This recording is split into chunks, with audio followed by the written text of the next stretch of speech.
Hey guys, I hope you're all having a great day, and today I'm going to be talking about SCRIBD. SCRIBD is an app that you can get on your phone. I think it's available in any platform, iOS or Android. It's basically Netflix but for books.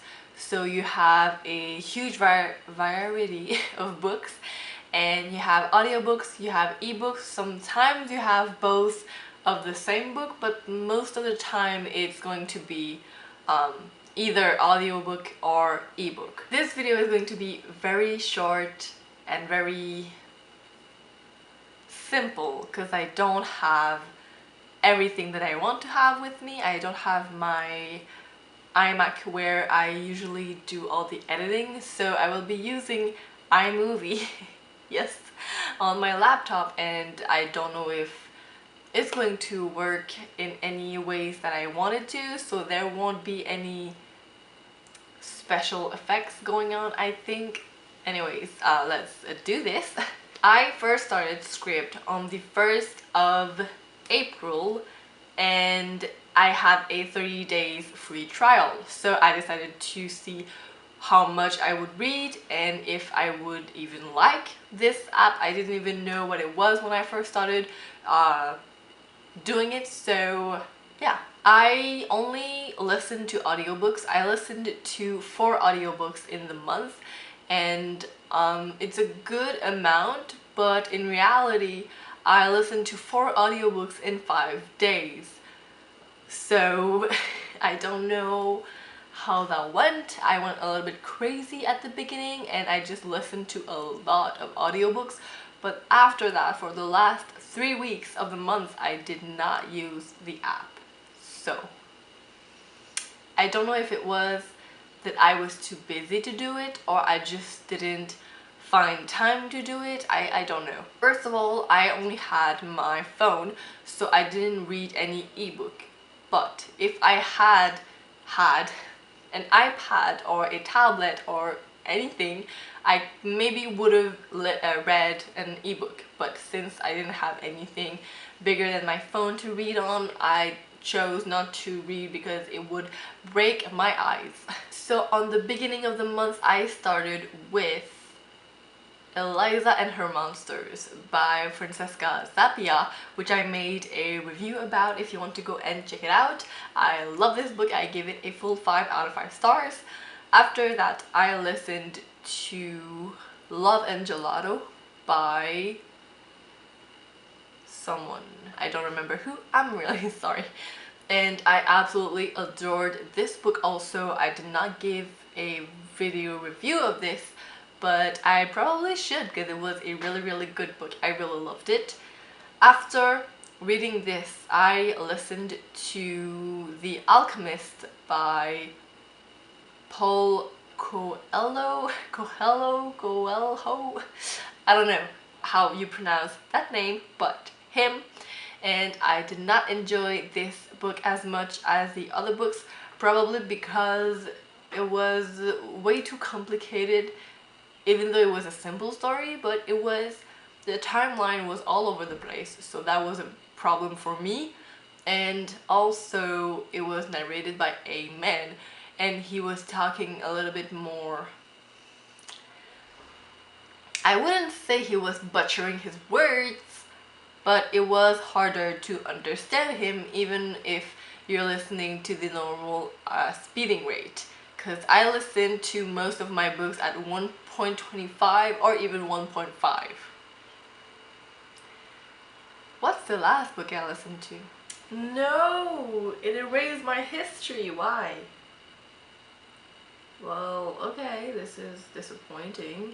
Oh, something I should mention on the app: don't save all the books you want to read or listen to, because the more you do, the more they will take away from you and make available only the month after you resubscribe. Like when you pay, they will make them available if you've saved way too many books in your saved list, wish list. So don't do that. That was the first mistake I made. I went on the app and I just looked at all the books that were available, and if I was seeing a book that I wanted to read, I would just put it on my save list.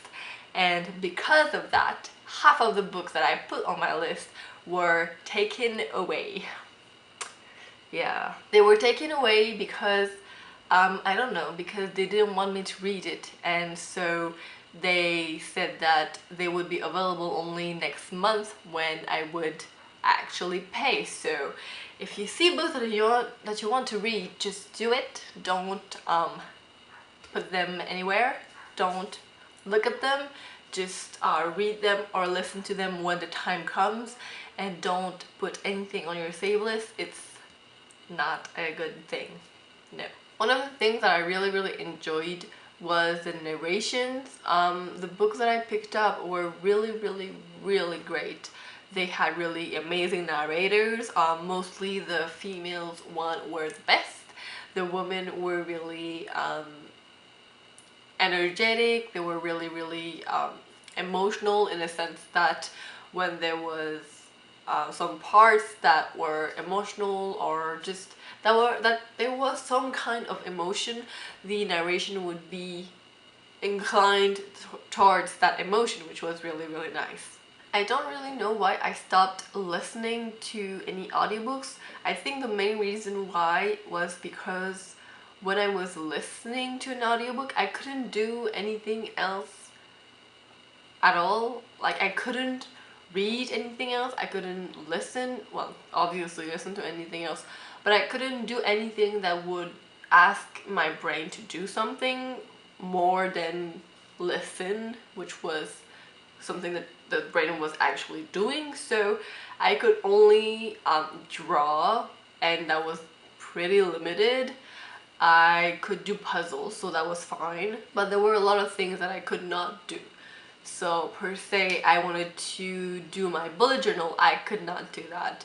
I could not do anything, even just filling up the, how do you say that, like the outlines of my bullet journals. I couldn't do that because I had to count the number that I wanted the rows to be in, and I was missing parts of the book, so parts of the story, so that wasn't good. I thought it would be really hard to listen to an audiobook at a higher speed, but it turns out that it's really simple, because the narration is actually really slow, so that if you are a difficult listener, I would say, if it's harder for you to listen to a book and actually focus on the story and imagine the story, the normal rate will be perfectly fine. 1.25 is like, I would say, normal rate for like when we speak, and 1.5 is like when you get used to the narrator and how she's talking, so it's easier to understand if she talks a little bit faster. Smoothie break. Okay, so do I have anything else to say about SCRIBD? Would I recommend SCRIBD to anyone? My answer is a full yes, if you have the time to actually listen to it. So I would say, if you know that you're going to school, which is not so much accurate anymore, but if you're going to school or to work and you have a lot of transportation to do, like you have an hour in a car or in a bus or in a train, whatever it is, you have the time to actually listen to something more than just listening to music per se. If you don't have any time to actually listen to it and really focus on it, I wouldn't recommend it really, unless you want to read it as an ebook, which is totally fine. I wouldn't recommend reading on a phone though, because it's really small and it's not good for your eyes. A tablet would be better. And yeah, for now, to be completely honest, I have stopped using the app. I put it on pause, my subscription. That's something you can do. You can put it on pause for like 3 months, and if you still don't want to re-subscribe, you can just cancel anything, but by putting it on pause, you can still keep your lists and your saved list. So I put it on pause because, as you all know, I'm a little busy right now, so I don't have actually any time to listen to things. Yes, I thought I would have time, but you get interrupted all the time at work by people who ask you questions and everything, so I couldn't really focus on something new. So I was always listening to music or watching movies that I have already seen.